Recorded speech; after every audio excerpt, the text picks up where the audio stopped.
Internet rumor that Excel now cuts your hair. Is that how this Yeah, right. I don't goes? Call it that. I just don't believe in any of that stuff.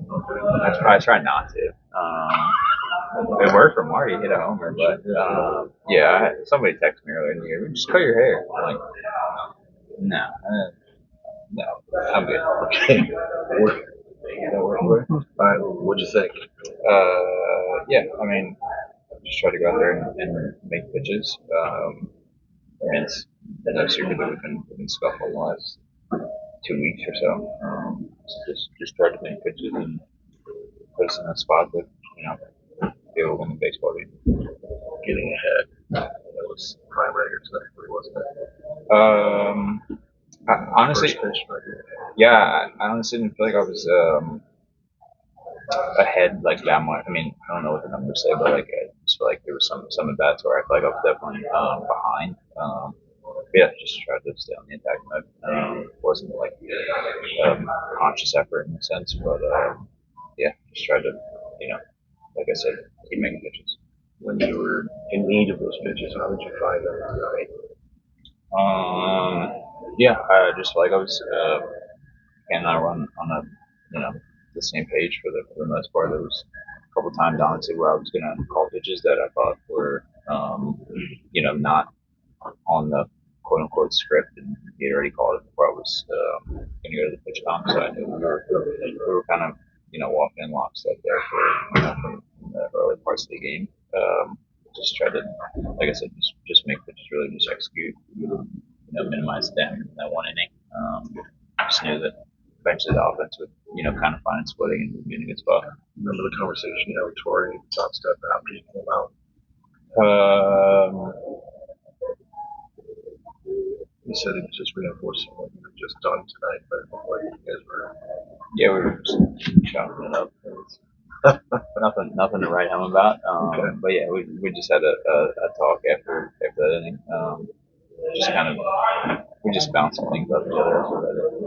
It's all said and done. It's okay to be in a Diamondbacks uniform tonight. Yeah, I mean, yeah, of course. I mean, like I said the other day. I mean, to me, this organization, the city, the community, means a lot to me. So, obviously, the circumstances of this year are not what anyone in this room or not in this room anymore intended. But there could be worse things, and I don't want to sound wrong, but like worst place to be. Like I'm happy to be here, and I think for the next 50 plus games, like there are a lot of guys in here that have things to prove. Whether that's individually or as a team or for whatever reason. But yeah, so to me, close up about being where your feet are, so I'm happy to be where I'm at. How was your approach to the trade deadline? I mean, were you eagerly anticipating it? Were you just kind of like trying not to pay attention until it was over? I mean, I think it's hard not to not pay attention to it. I think if you're someone who consumes baseball content, and when I mean like you watch MLB Network, you're on your phone, like whatever, like I think it's hard to get away from just from the way that the social media has now been kind of curated to kind of what you interact with or what you watch. So for me, there wasn't anything I was trying to shy away from. Kind of had some conversations with our front office, kind of just understanding what was at stake, what the plan was going to look like. And I just know that they had a certain plan in place, and they kind of executed it in terms of the way the dominoes fell. So I kind of knew that.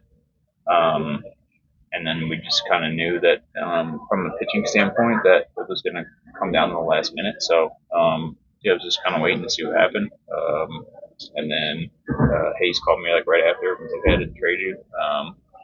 And yeah, I mean it's kind of no secret to pitch well, so I kind of put them in a tough spot to be able to get any kind of crazy value. But for me, I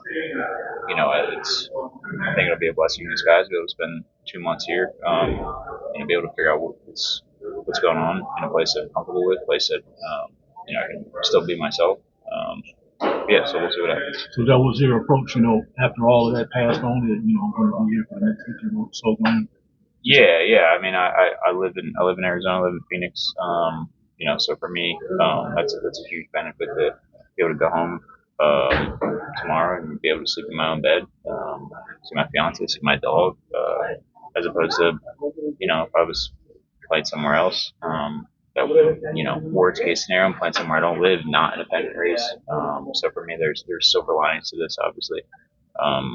This game's about performance, so that's we'll see if we can right the ship here. And I think we're gonna play teams tough. There's no secret about that. It's just we're in a little bit of a funk right now, hopefully today's kind of the tides turning a little bit in our favor. Happy early birthday, first and foremost. Thank you. Gotta ask you, what are you going to take from your experiences that you've had throughout your career from the 20s into the next decade into your 30s? I don't know. I didn't expect to be answering questions like that. I don't know. I think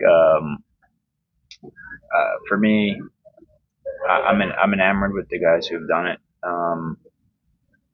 very successfully at a high level for a long period of time. And those are, namely the guys are on their way to Cooperstown. So I think longevity is something that I think is very underappreciated in this game. And I think at the same time, also having perspective on that longevity, I think too, knowing that, this is a game that as a kid, you grew up playing and you just want to get to the big leagues, you want to, achieve those dreams. And, as the years go by and, the spring trainings go by and the seasons, and you realize, okay, I only have, you can only play so long. So, for me, I think just keep perspective on that. Zach, what is it about you that enables you to lock in when guys are on base? Tonight, you pitched, I think it was 5 of the 6 innings, guys on base, and you really limited damage towards you. Said that's who you are. Do you lock in more, or what is it? Yeah. I mean, I just try to be tough, from a standpoint of like just not giving up, not trying to let runs cross the board. I mean, I think as a starting pitcher, especially in this day and age, you can get fixated on, whatever stat you like to, fixate on, whether that's the FIPS, the K per nine, like whatever that people use. And I think for me, as a pitcher, your job is to, prevent as many runs as possible from crossing the plate. So for me, I just try to bear down, make pitches in those spots. I think that's kind of been the thing that I've struggled with the most this year. It's stranding runners in some spots. Whether that's misexecution, or maybe sometimes just some bad luck, balls falling in. But I just try to buckle down and make pitches and limit the damage when there's runners on base to hopefully 0, maybe 1 at the worst. Preventing big innings, the biggest thing. Is pitching out of those jams sometimes even more gratifying than a clean 1, 2, 3 inning? Yes and no. I think clean innings after the offense scores and they go out there and they work the pitcher down and they're able to score some runs and make the guy throw a lot of pitches, and then you're able to get a clean inning, get back in there and let them continue to go to work. But I mean, for sure, it's spots where those innings where you maybe make the pitches, they still get a hit and you got to bat it out there. That could definitely be a confidence boost for sure. Thank you.